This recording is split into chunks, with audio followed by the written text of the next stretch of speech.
Si vous possédez ou tradez des crypto-monnaies, alors il vous faut vous préparer à la volatilité à venir pour le reste de cette semaine. En effet, d'ici vendredi, un calendrier très chargé d'événements et de catalyseurs va prendre place sur les marchés traditionnels, et comme on le sait tous maintenant, tout ce qui se passe sur les marchés traditionnels peut également avoir un effet plus que significatif sur les crypto-monnaies. Non seulement certains des plus grandes sociétés américaines vont déclarer leurs bénéfices, mais il y aura aussi une réunion du FOMC ainsi que la publication de plusieurs points de données extrêmement attendus qui nous indiqueront si les tentatives de la Réserve fédérale pour inverser l'inflation fonctionnent ou non, ainsi que si oui ou non, il pourrait pousser les États-Unis dans une récession que tout le monde craint. Durant cette vidéo, je couvrirai donc tous ces événements et plus encore, afin que vous puissiez être prêts pour ce qui va arriver durant le reste de cette semaine chargée. Avant de commencer avec tout ceci cependant, assurez-vous de vous abonner et d'activer la cloche afin de ne pas manquer d'autres vidéos comme celle-ci à l'avenir, ainsi que tout le reste du contenu que je publie ici, sur cette chaîne. Alors, pour commencer, on peut maintenant jeter un coup d'œil à certaines des entreprises qui vont déclarer leurs bénéfices au cours de cette semaine. Les rapports sur les bénéfices sont des événements clés pour les marchés traditionnels car ils indiquent les performances d'une entreprise au cours du dernier trimestre, ce qui est très important pour les investisseurs. Bien que ces fameux investisseurs puissent se faire une idée de la performance d'une entreprise à partir d'autres points de données, les montants exacts ne sont pas publics jusqu'à ces fameux rapports. Pour cette raison, les analystes proposent des estimations des bénéfices de chaque entreprise que les investisseurs peuvent alors utiliser pour leurs recherches et analyses. Cependant, ces estimations ne sont évidemment pas toujours exactes et c'est pourquoi les rapports sur les bénéfices peuvent être une cause de volatilité majeure lorsqu'une entreprise dépasse ou même sous-performe considérablement les estimations qui lui étaient attribuées. Lorsque cela se produit, il y a généralement un mouvement important à mesure que les investisseurs se repositionnent afin de tenir compte des nouvelles informations. Ce calendrier nous montre donc quelles entreprises feront rapport chaque jour cette semaine ainsi que d'autres informations telles que les estimations et la capitalisation boursière. Comme vous pouvez le constater, aujourd'hui on a Microsoft, Alphabet, qui est, si vous ne le saviez pas, la société mère de Google, et Visa qui publieront leur rapport. Mercredi, l'entreprise à surveiller sera Facebook, ou plutôt Meta, telle qu'elle s'est officiellement rebaptisée maintenant. Jeudi, on aura alors Apple, Amazon ainsi que Mastercard, et ensuite vendredi, on aura Exxon ainsi que Procter & Gamble. Bien que ces bénéfices affectent évidemment le prix des rapports sur les actions, on peut également noter que bon nombre de sociétés que je viens d'énumérer sont incluses dans les indices S&P 500 ou Nasdaq, et étant donné qu'elles font partie des composants les plus importantes de ces fameux indices, eh bien leurs bénéfices peuvent avoir un effet extrêmement important sur le prix du S&P 500 et du Nasdaq respectivement. En outre, certaines entreprises peuvent être utilisées comme une sorte de proxy ou un indicateur plus général si vous voulez pour différentes industries telles que ExxonMobil et l'industrie pétrolière ou gazière ou même Procter & Gamble et l'industrie des biens de consommation, de sorte que leurs revenus peuvent également avoir des niveaux d'importance super élevés. Étant donné que tous ces rapports sont répartis au fil de cette semaine, il est possible que nous puissions voir de nombreux mouvements brusques en l'espace de très peu de temps. Si vous tradez donc sur des intervalles plus courts, cela peut être à la fois une opportunité ainsi qu'un risque, car vous avez davantage de chances d'attraper un gros mouvement à la hausse ou à la baisse, mais également d'être arrêté ou même liquidé si vous êtes coincé du mauvais côté de ce même mouvement. Donc, en général, il vaut mieux être très prudent, mais pour les traders, comme je le suis, j'adore vraiment ce genre d'opportunité. Je vous parlais d'ailleurs de ma stratégie dans ma vidéo précédente, du coup n'hésitez pas à aller la voir car je pense que vous pourrez en tirer des informations plus qu'intéressantes si vous comptez trader cette volatilité.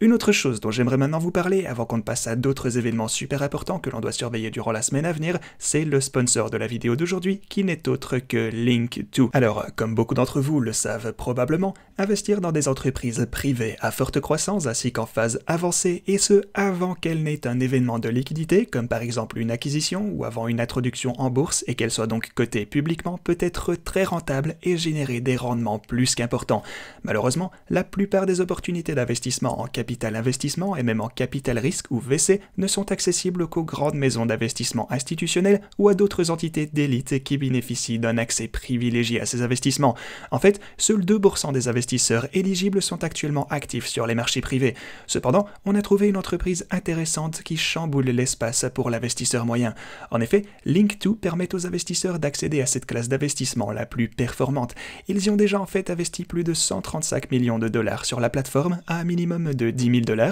contrairement aux entreprises de capital investissement et de VC avec un investissement moyen de 7,5 2,5 millions de dollars, et ce, dans une variété d'entreprises privées à succès évaluées à plus de 1 milliard de dollars, comme Ripple Labs, Uphold, BitPay, Whoop ainsi que EatJust. Vous pouvez devenir membre donc de Linq2 et voir des listes d'entreprises et les recherches exclusives en vous inscrivant simplement sur linq2.com. Du coup, si vous êtes curieux de connaître les investissements alternatifs et que vous souhaitez explorer la classe d'actifs qui a été la plus performante au cours de ces 5 dernières années, alors n'hésitez pas à aller jeter un œil à linq2.com ou même télécharger leur application et investissez dès aujourd'hui. Ok, maintenant de retour à nos investissements impactants pour la semaine à venir, il est probable que l'événement le plus important de la semaine sera la conférence de presse de mercredi au cours de laquelle la Réserve fédérale annoncera tout changement de politique monétaire, et ce, y compris de combien elle compte augmenter le taux des fonds fédéraux. Comme vous vous en souvenez peut-être, les données sur l'inflation publiées plus tôt ce mois-ci étaient plus élevées que prévu, ce qui contraste fortement avec ce qui était attendu lors de la dernière réunion de la Fed.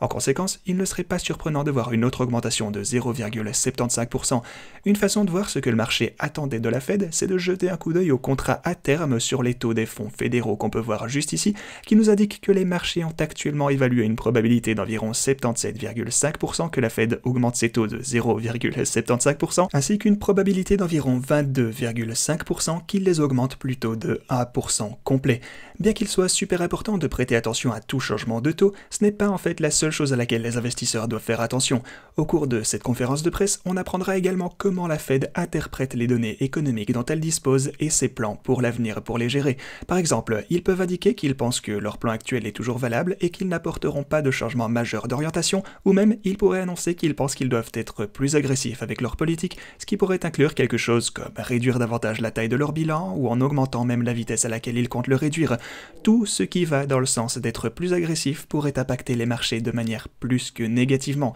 La situation est bien sûr extrêmement complexe à gérer de leur part, mais pour résumer, la Fed essaye de réduire l'inflation sans pour autant être trop agressive car elle tente de ne pas pousser les États-Unis dans la récession que tout le monde craint depuis un petit moment déjà. Ils ont cependant déjà dû être plus agressifs qu'ils ne le croyaient auparavant, donc toute nouvelle agression signalerait qu'ils considèrent la situation comme assez désespérée en quelque sorte. Et en parlant de récession, une autre donnée clé publiée cette semaine, jeudi pour être plus précis, c'est la première estimation du PIB américain au deuxième trimestre. C'est encore une fois une information extrêmement importante car la définition entre guillemets non officielle la plus courante indiquant une récession, c'est si le PIB diminue pendant 2 trimestres consécutifs. Au premier trimestre, le PIB américain a diminué de 1,6%, ce qui signifie que cette estimation pourrait nous dire si oui ou non les États-Unis sont dans une récession. À l'heure actuelle, les estimations du PIB du deuxième trimestre sont relativement variées. Le modèle GDP Now de la Fed d'Atlanta estime une nouvelle baisse de 1,6%, tandis que d'autres entités telles que Goldman Sachs par exemple prévoient que le PIB pourrait connaître une petite croissance positive d'environ 0,7%. En d'autres termes, étant donné que les marchés sont assez divisés, et bien que l'estimation officielle soit positive ou négative, il y aura de toute façon des investisseurs qui seront pris du mauvais côté d'une transaction et qui devront donc se repositionner, ce qui pourrait être un autre catalyseur pour la volatilité qu'on prévoit au cours de cette semaine.